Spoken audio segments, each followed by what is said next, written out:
News now on ET Now with me, Anjali Palod, and continuing with our coverage on the Israel-Iran war just 2 days after Washington joined Israel's war against Iran by bombing of 3 Iranian nuclear sites. We speak to Reuven Azar, the Israeli ambassador to India. He talks about US's strike on Iranian nuclear facilities, Fordo, Isfahan, Natanz, and the fear of a prospect of a wider war. Listen into this exclusive chat.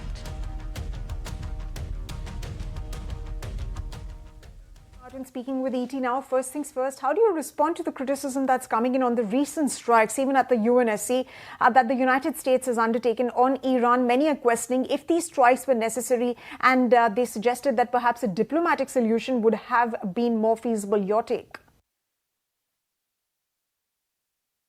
Well, we have tried diplomacy for decades now, and unfortunately, Iran has exploited diplomacy in order to continue its military nuclear program, in order to deceive the international community. The IAEA has determined that Iran is in non-compliance of the NPT safeguards agreement. So it is clear that not only Iran has been cheating, but they were utilizing the 60 days that President Trump gave them in order to negotiate a fair proposal on the table. They exploited that time to try to sneak out into a nuclear weapon, to build a nuclear weapon. And therefore, we had no choice but to neutralize that. Israel took action because Iran was planning to exterminate the state of Israel with these two plans to create weapons of mass destruction, the nuclear military effort and the missile ballistic effort. They were planning to build 20,000 ballistic missiles. They already had thousands. So there was no choice but to hit Iran at this point. And we are happy that the President of the United States assumed his leadership role, decided to take action. And by taking action, both Israel and the United States has made not only Israel safer, but the region and the world much safer.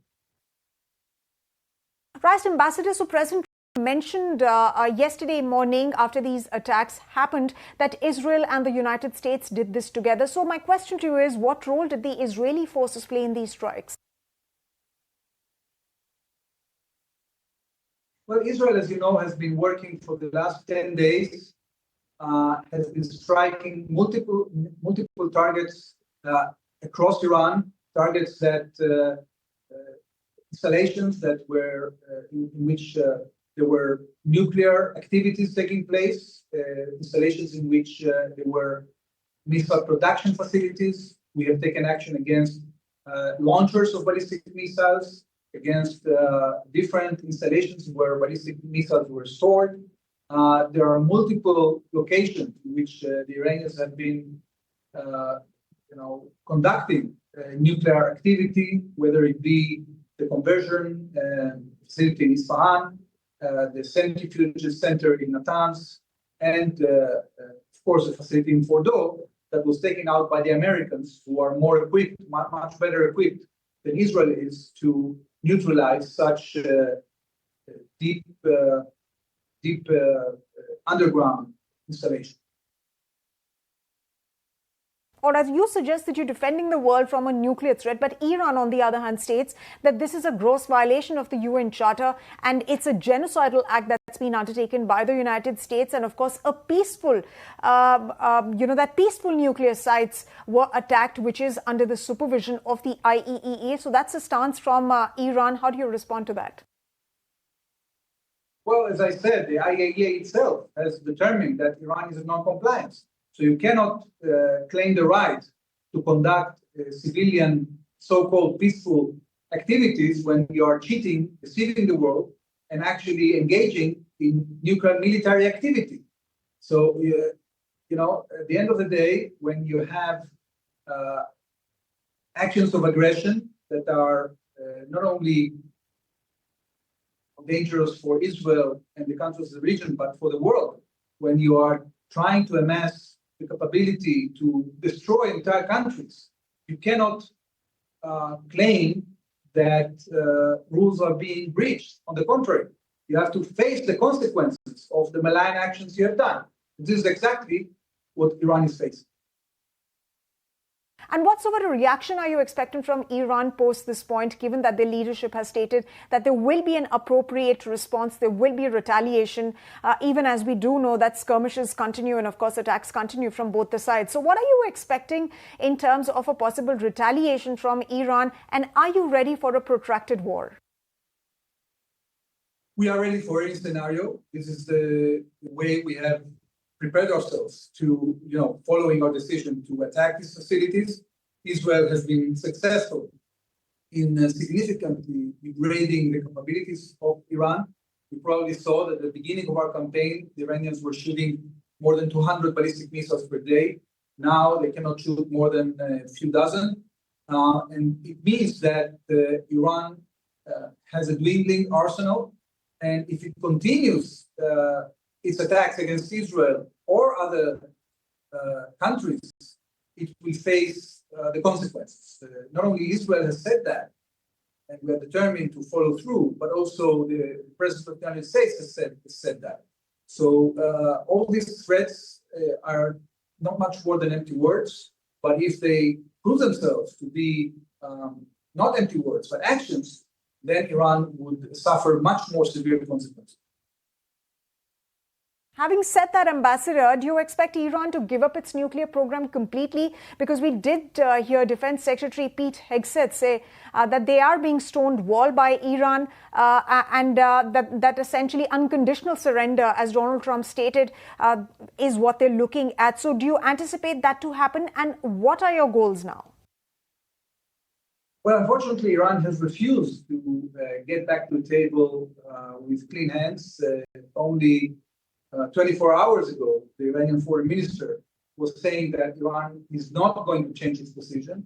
I hope that following the American strike, Iran will change its position because the President of the United States has offered to go back to the negotiating table effective immediately.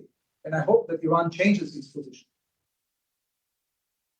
Ambassador, the attack that we saw on Fordo, Isfahan and Natanz facilities, do you think that it's a setback for Iran's nuclear ambitions? And if you think that this is indeed a setback, so it's been set back by how many years? Because Iran is stating that there was no significant damage that was incurred at these facilities. We have set back the Iranian plan to weaponize their enriched uranium for many years. We have targeted a clandestine group that was a very special group that had unique knowledge about assembling a military nuclear device. That group was removed. So although Iran enjoys a vast cadre of people that can enrich uranium, it will be much harder for them to assemble a nuclear weapon as a result of our action. In addition to that, the facilities that we hit are now damaged. The Iranians will have to invest a lot of time and money if they want to restore them. But if they do it in a situation in which they don't agree to go back to the negotiating table in order to have a verifiable scheme that will make the world sure that they are no longer engaging in illicit activities, then Israel, of course, will feel free to continue operating militarily now that we have control over Iranian skies. Right, so that was the Israeli ambassador to India talking about their stance on this conflict, a conflict that has now entered its second week. The IDF continues to strike against Iran's nuclear facilities in these latest strikes. The IDF also targeted the Islamic Revolutionary Guard Corps headquarters. Meanwhile, the Middle East nations fear the prospect of a wider war, especially after US bombing Iran's nuclear facilities and program, which marked the official entry of the United States in this conflict. Our correspondent Priyank has been covering all angles of this developing story right from the ground at Tel Aviv. Let's go across to him for the latest developments. Over to you, Priyank. 4 loud explosions were heard here in Tel Aviv, which clearly means that the situation is certainly difficult and more serious this time. Let me show you to our viewers because we are in the heart of the Tel Aviv, and as you can see, these vehicles are stationed. They are not moving because of the sound, the air siren alert which has come up, and these high-rise buildings are certainly the prime target for the Iranian forces, because over the period of last few years, months, what we have seen after a barrage of missiles which has been fired towards the Israeli side, that ballistic missile has come up as the biggest threat, because the Israeli air defense system is certainly not somehow capable enough to deal with these kind of ballistic missile, although the small drones and small missiles could have been dealt, which were fired from the Hezbollah side. So reporting from Tel Aviv, what we can tell you to our viewers, that you can imagine a city which is certainly silent. No one is on the road, obviously because of the air siren alert. But I could personally hear 4 loud explosions. We are yet to verify the location where these explosions has happened. But since morning, this was the second alert which came up. Right, thanks for those updates, Priyank, from the ground. With that, it's time for a short break on News Now, but don't go anywhere. Keep watching ET Now.